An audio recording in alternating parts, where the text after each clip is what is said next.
Ògo ni fọ́lọ́run lókè ọ̀run àti láyé àlàáfíà ìfẹ́ inú rere sí gbogbo ènìyàn pátápátá. A kú àṣekù ọdún ayabo fún wa, kò ní jókòó ọdún wa láyé in Jesus mighty name. Òní on the 26 December Boxing Day, ọjọ́ ìpínfúnni, ọjọ́ ìtanilọ́rẹ, ọjọ́ ìgbé ẹ̀bùn fúnni. Ẹ jẹ́ ká tún ṣe pẹ̀lẹ́pẹ̀lẹ́, ẹ jẹ́ ká ṣe pẹ̀lẹ́pẹ̀lẹ́, yóò dára fún wa. Ọlọ́run fọwọ́ sí àti fúnni ó lérè ju àti gbà lọ. Àṣẹ Kristi ni àti fífúnni ó ní èrè ju àti gbà lọ. Ṣùgbọ́n orí táàsì tí ó padà dibi, Ọlọ́run ò ní jẹ́ ká bá wọn ṣe o. Àwọn bàbá wa, àwọn mọ́nímọ́ní, àwọn mọ̀nìyàn, àwọn náà ti kọ́kọ́ sọ̀rọ̀ yẹn síwájú. Oore níwọ̀n, bóore bá papọ̀ jù a máa padà dibi. Wọ́n wá fi kọ́ lórin ní èdè ohùn ilẹ̀ Yorùbá ń gbà yẹn wípé ń ṣe náírà mi wá, èmi kọ́ mo rárá mi, àṣẹ dọwọ́ ẹni tó rán mi wá. Oore ni wọ́n ṣe, wọn ò ní ṣèkà, bóore bá dìbì ìpàdé dọ̀hún o. Ó ti gbórin yẹn nínú fíìmù Ògbórí Ẹlẹ́mọ̀ṣọ́. Toro tún lè sọ pé gèdè ni, ó lè sọ pọ́fọ̀ ni, aláìníròrí ara Galatia, òpònú afọ́fun gbé mu. Now lónìí ọ̀rọ̀ Oríyọmí Hamzat pẹ̀lú ọ̀rọ̀ Queen Naomi.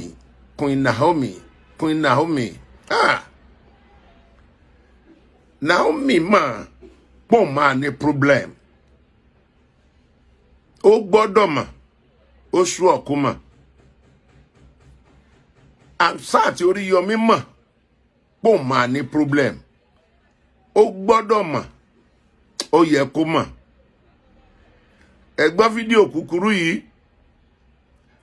nínú ìwé Bíbélì tiwa tí a kà, Ruth chapter 1 verse 20. Níbi tí orúkọ Naomi ti jáde. Ó ní ó sì wí fún wọn pé ẹ má pè mí ní Naomi mọ́, ẹ máa pè mí ní Mara, nítorí Olúwa hu ìwà kíkorò sí mi gidigidi. Ẹ má pè mí ní Naomi mọ́, ẹ máa pè mí ní Mara, nítorí Olúwa hu ìwà tó korò sí mi gidigidi. Gbọ́ lẹ́ẹ̀kan sí. Ẹ má pè mí ní Naomi mọ́, ẹ pè mí ní Mara, torí tí Olúwa hùwà tó korò sí mi gidigidi. Gbogbo àwa tá à ń fọmọ lórúkọ la mọ̀ wípé kò sí nígbà tí ó bá yá orúkọ padà já ọmọ. Mara la fi dípò Naomi. Mara sì jẹ́ ìkorò. Tó bá la ìkorò kọjá yóò padà bọ́ nínú ẹ̀, ṣùgbọ́n ojú rẹ̀ á rí tó. Bá a bá sọmọ ní Naomi, ẹ má jẹ́ á gbàgbé tó bá yá yóò pàdé ní tá à ń pè ní Mara, ìkorò. Yóò pẹ́ díẹ̀ nù ìkorò, á dẹ̀ bọ́ síta. Ikú ò ní pa síbẹ̀ náà.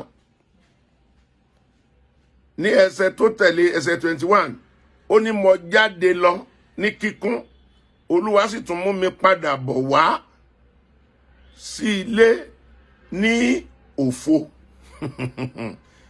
Ìyá ti ṣe tẹ́fì máa pè mí ní Naomi nígbà tí, oh my God, Olúwa ti jẹ́rìí mi, Olódùmarè sì ti pọ́n mi lójú. Olódùmarè sì ti pọ́n mi lójú. Now ìyà tó bá jẹ Naomi, àṣìṣe tí Naomi ṣe kórúkọ yẹn tó wáyé, for sure ó ti mọ̀ pé yóò wáyé.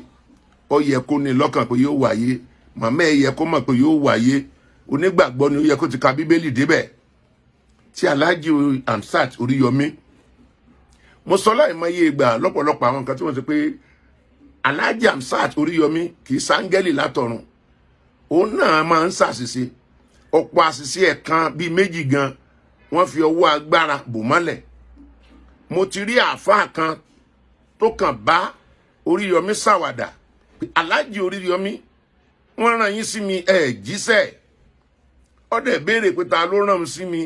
Ọlọ́run ló rán yín sí mi. ó yẹ kẹ́ ẹ dẹ̀ jíṣẹ́. Àwọn tó bá mọ episode yẹn á ti mọ̀.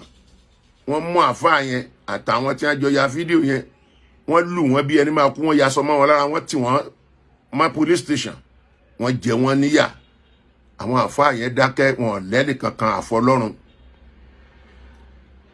Ní àárín títì níbì kan, gbogbo fídíò yẹn mo lè padà mú wá fún yín. Ní Alhaji Hamzat Oríyọmí ti nà ẹnìkan bí ẹni máa kú. Ìgbà tó wá ń sọ pé wọ́n na Muyideen lágbàlá Gabriel, mo fẹ́ mú fídíò yẹn wá, bọ̀kan má sọ wá di adárúgúdù sílẹ̀. Mo tọ́jú fídíò yẹn pamọ́ pé kò sẹ́ni tó mọ̀, kò sẹ́ni tí kìí ṣẹ̀, kò sẹ́ni tí kìí ṣàṣìṣe. Nobody above mistake. Kò sẹ́ni tí ó lè ṣàṣìṣe. Àṣìṣe tó ga jù nínú tó ṣẹlẹ̀ mo sì ń tẹnu mọ́. Ọwọ́ Hamzat ló ti wá Oríyọmí. Kí ló jẹ́ kó wá látọwọ́ rẹ̀? Béèrè ọ̀rọ̀, máa fìdí ẹ̀ hàn ẹ́.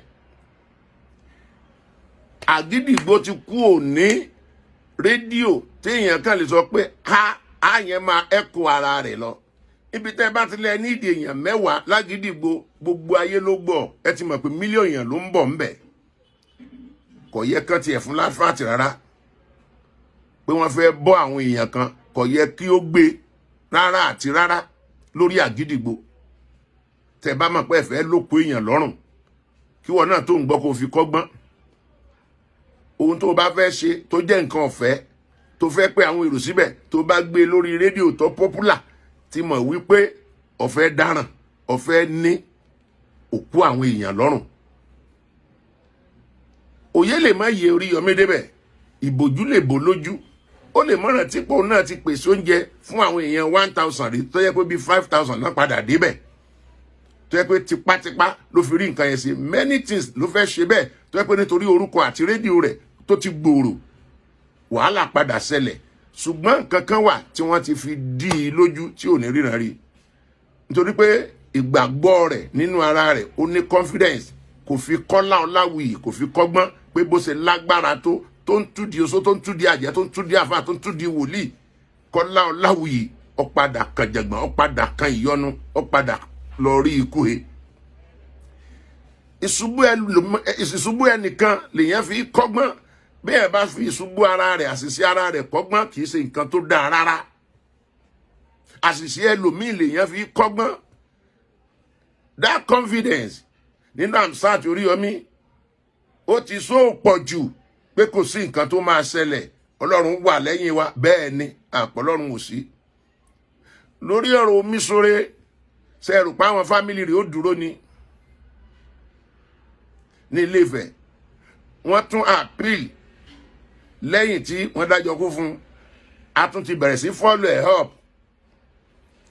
Mélòó àwọn ènìyàn tí wọ́n ṣẹ̀ lákòókò yẹn tó jẹ́ wípé Oríyọmí Hamzat, ọkùnrin tí mo wò wájú mi kò ní sùn léyìí lálẹ́ yìí, Agodi ló máa sùn. Ọkùnrin tó wọṣọ dúdú tí wọ́n fi pupa là láàrin yìí, Agodi ní lọ sùn.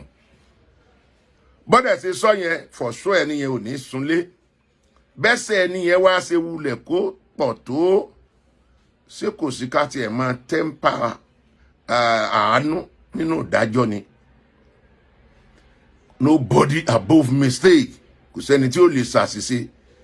Now, ẹ̀kọ́ wo ni gbogbo wa wá kọ́ mbẹ̀ báyìí? Tọ́rẹ̀ ń blame gómìnà. Gómìnà ò ní àṣẹ kankan tó lè ṣe ju tó sọ yẹn lọ. Ọ̀rọ̀ tí kan gómìnà ṣe bẹ́ẹ̀ gbọ́ àwọn bloggers àtàwọn ọ̀pọ̀lọpọ̀ àwọn èèyàn lórí mídíà ti ń dá gómìnà àtìyàwó rẹ̀ lẹ́bi. Wọ́n ní lẹ́tà kan jáde lọ́fíìsì gómìnà tí wọ́n fi ṣe sorry fún àti ọmọ wọn kú. Wọ́n blast gómìnà, wọ́n blast first lady. Láì sáwọn lọ organize program. Ṣé kí gómìnà má wá jáde síta kó má sọ tẹnu ara ẹ̀? Ṣé kán di ẹrù lé lórí ni? Ọgbọ́n wo ni wọ́n kọ́ nú ọ̀rọ̀ yìí? Òun ló ṣe pàtàkì. Àwa tá à ń sọre, a lè dáwọ́ ẹ̀ dúró. A lè dáwọ́ ẹ̀ dúró. A lè dáwọ́ ẹ̀ dúró. Torí Yorùbá náà ló tún lọ tó bọ̀ tó ní olóore kan ò ní kú sípò ìkà. Níbi tí wọ́n ń lọ yẹ, wọn à ní kú sípò ìkà. Wọ́n lọ kọ́gbọ́n níbẹ̀ ni. Yunifásitì ilé ẹ̀kọ́ kan ni wọ́n lọ. Yóò dára fún yín lọ kọ́gbọ́n.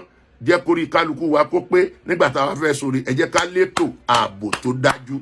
God bless you all in the mighty name of Jesus Christ.